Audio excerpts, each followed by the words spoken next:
but just take the first step and kind of force yourself to find the way to do it. Time's clicking away and other people are making money. You could be you.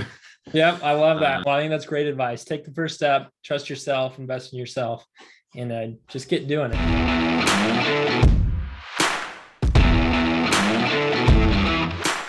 All right, well, welcome, Daniel, for hopping on the call with me today. This is part of our Amplify REI show, where we get to interview and learn from some rockstar investors who are just totally crushing it in their local markets. Danny, you're from Louisville, right? Did I say that right? Louisville?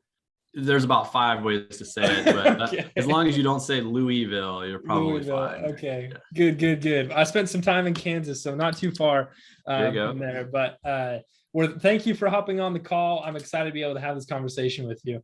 Sure. So let's roll the clock back, if you will. Take me back to how you really got into the industry. What was that first deal that you sunk your teeth into that either was a bad experience or a good experience, but enough of an experience that you're like, I need to do more of this? Yeah, no, for sure. I would say probably the first property was a live-in flip that I did back in, it was probably 2003. So wow. A buddy of mine and I from college, we were renting an apartment. We're like, we're throwing money away on rent. Let's buy a place. We'll split it, and at least it'll be way cheaper. So we did that, did all the renovations ourselves, had no kitchen for like a year while we're concrete floors, 2 bachelors, while we're living in it and renovating it. And so that was a good experience.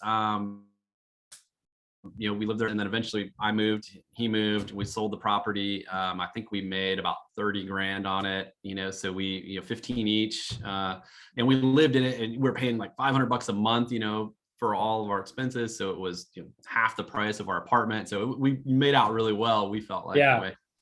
And so that kind of got me the bug. I was sort of a healthcare executive at that time. And then really didn't get back into real estate for another, 10, 12 years or so. And mostly because I was working, and, it was fine when I lived in it, but wanted to get the, capital together is always sort of the big barrier, right? Or you think it is anyway in your mind. So I was busy, working, got married, had kids. And then about 2017, my wife finished her residency, and so she was getting a job, but she was going to be working from home doing telemedicine. Okay. And so I was still out of job at that point. And I thought, man, I need to be home with the kids. We had 2 kids at that point. Like now she's free, she's mobile, she's at home. Like we could live anywhere, we could go anywhere, travel.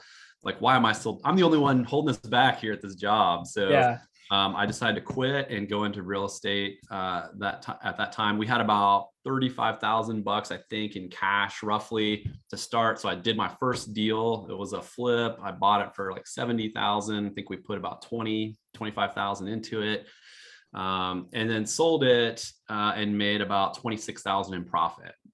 Nice. And so the flip took 3 or 4, about 5 months maybe total.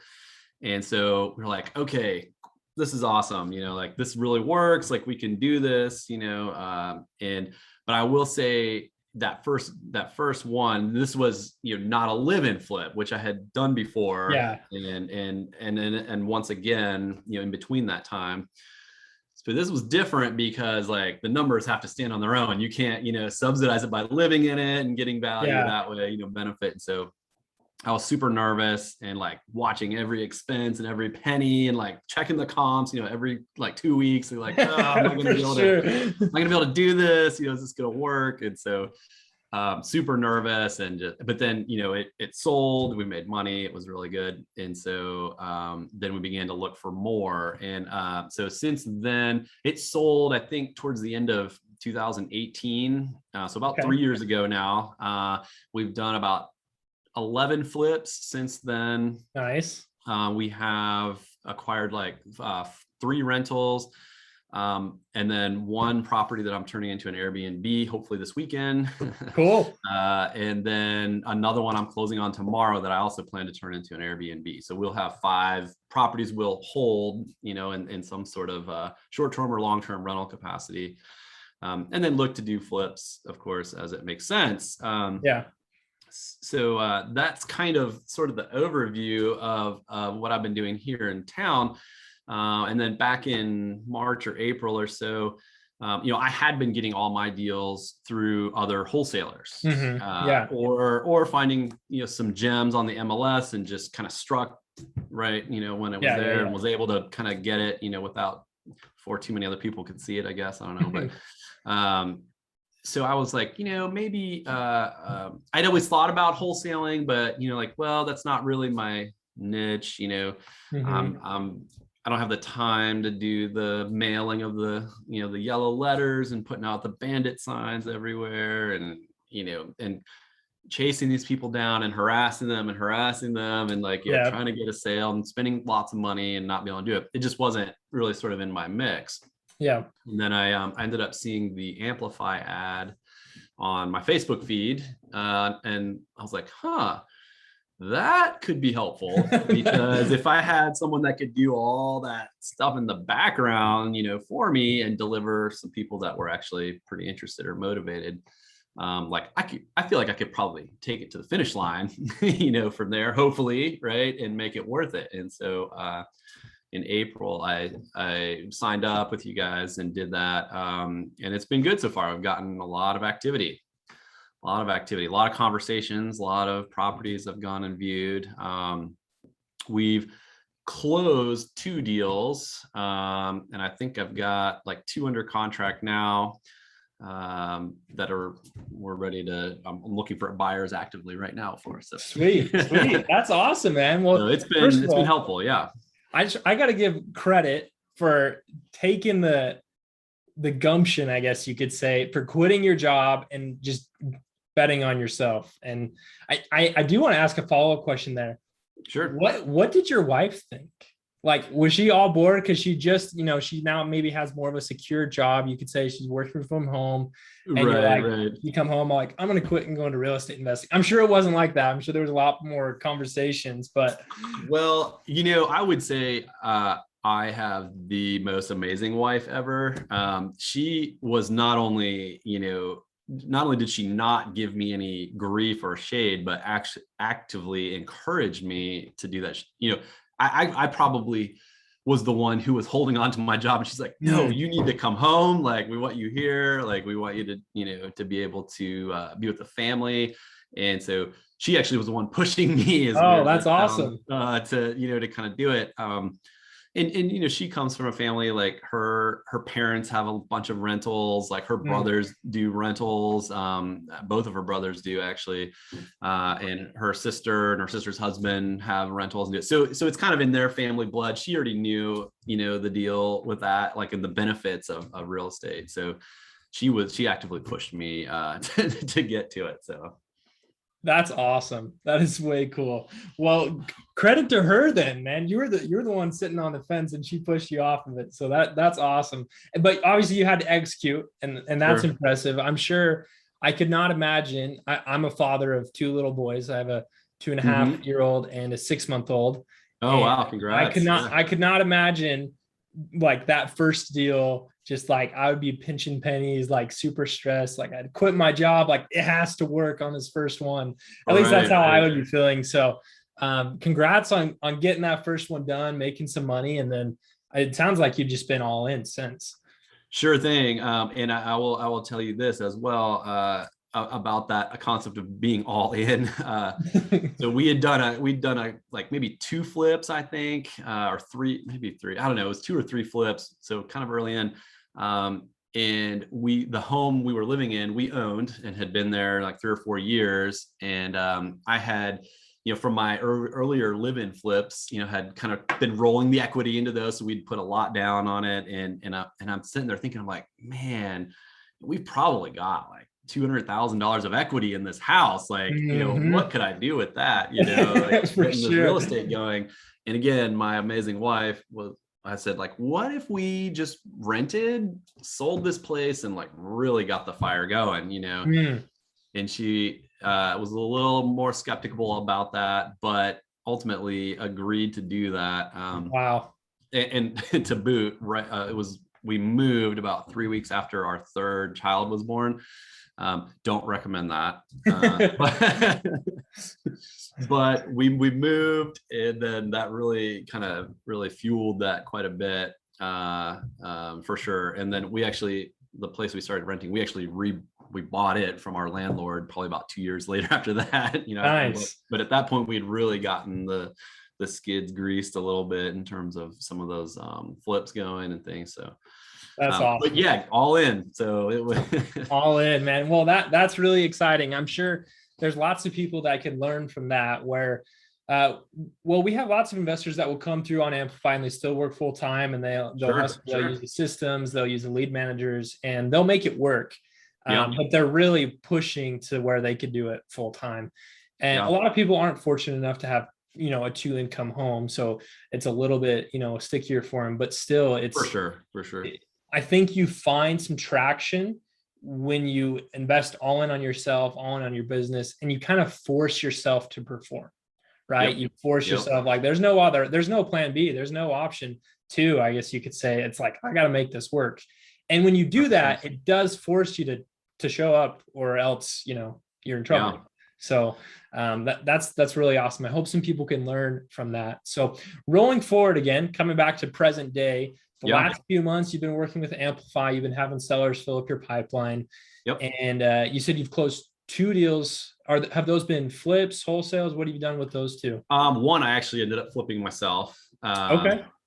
Yep. And then one was a wholesale, true wholesale, but it was kind of, I mean, I guess they're all different. And that's kind of what I'm learning, on the wholesale side, is that you're really, a problem solver. And really you're gonna get all these weird things, and you're just trying to find what shapes fit together and like who you can connect. The property was actually a brand new, the one that I wholesaled was like 2 years old. I mean, it was a Fisher home, they were still selling the new construction homes in the development. Seriously, holy cow. The guy responded to my ad. He'd lived there for 2 years and was moving to Florida. I get like his ex was taking his kid down there. So he's like, I got to move, so I'm going.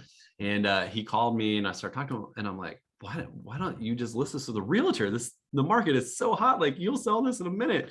You don't need me, and he goes, I just don't want to give the agent, the commission, because she, got $18,000 for doing nothing, 2 years ago. She like met with me for 2 hours, and, we picked paint and carpet.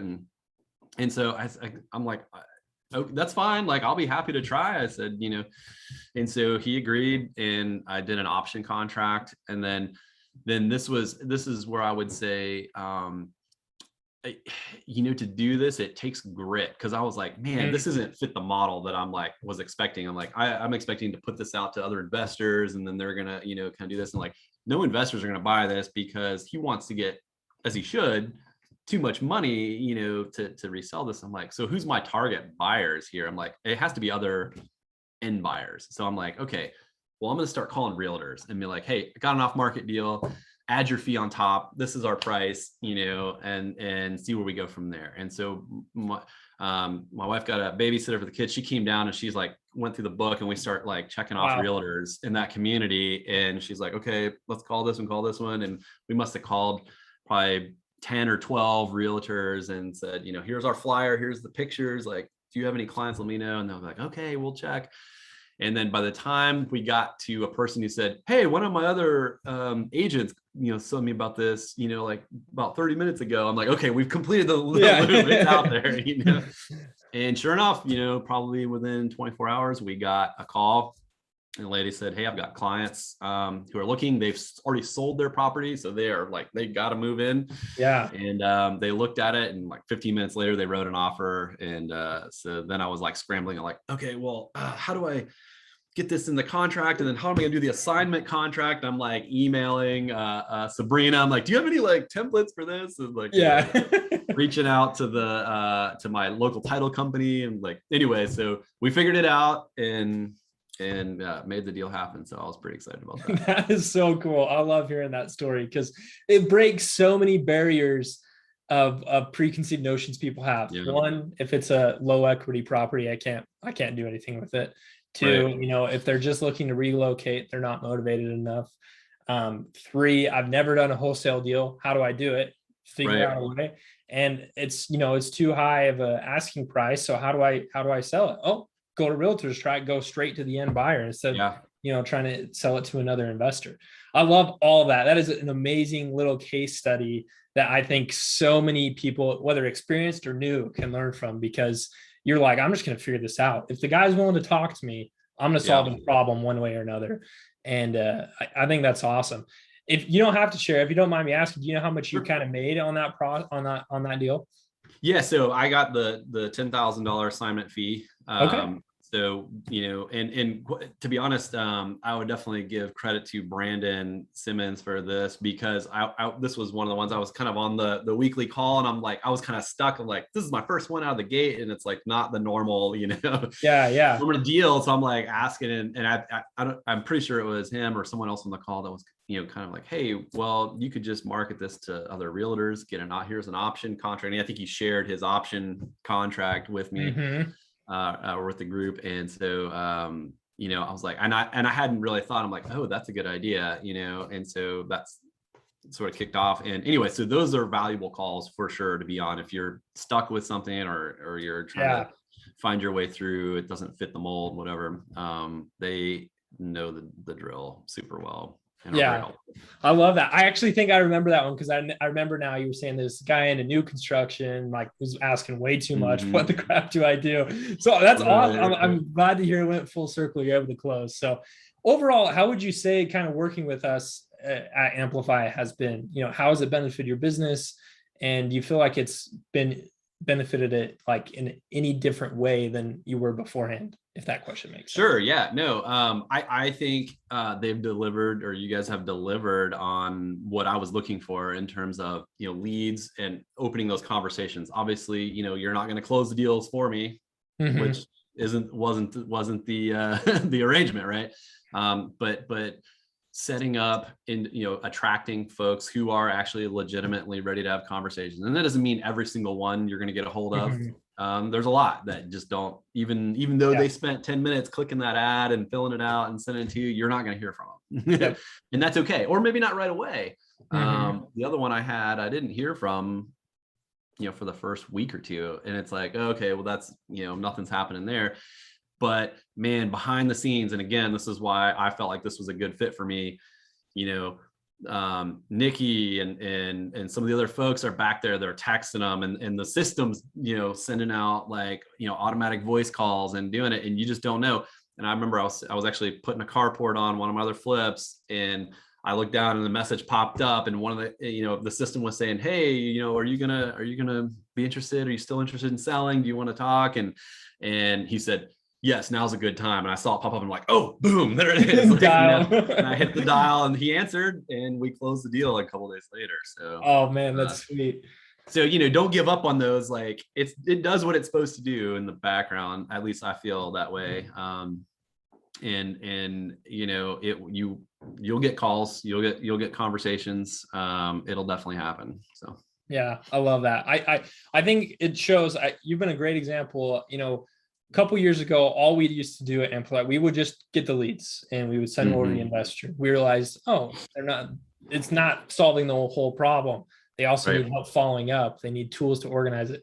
So we built the CRM, we built all the automations. We're like, okay, that solves one of the thing. And then we're like, okay, people need help, deal structure, and how do they do that? So we brought on Brandon Simmons, live calls. And then they're like, still need help following up. I'm getting too many leads. Okay, we're going to bring in a lead manager. We're going to cover the cost. And it's all of that whole entire system is what we call the Amplify system. It's what's helping real estate investors just like you start to scale and grow their business that much more effectively, efficiently, and scalable. And so I love your willingness to share that. So I really appreciate it, Danny. Last question for you. If you were to give, a brand new investor, they're sitting at their healthcare job, he's questioning, do I go all in? Do I not? What advice would you give to a brand new real estate investor just getting started? For sure. I would say the thing that I would tell myself in that role, and I would tell someone else in that role, is just take the first step. Put that first foot out and just do it. Because if you will figure out a way to do it and it will work. But I know my biggest hang up from between 2003 and 2017 was just, what ifs, like, well, I'm not ready. I need more money. I need to learn more. I need to do, and all those things are true. You can always learn more first, and you can always, try to get more money together. And I'm not suggesting you don't get the boat as close to the dock as possible before you jump off, for sure. Right. Just get doing. So, well, Danny, thank you so much. I've enjoyed this conversation. I'm sure anybody that gets to watch this will be able to learn lots of different things from you. So we really appreciate it. If there's anything us here at Amplify can do to continue to support you, please let us know, as we're excited to hear more about those couple under contract you have. I can't wait to hear those stories when they get. Yeah, hopefully we'll have some answers here in the next few days, but yep, definitely. I appreciate it.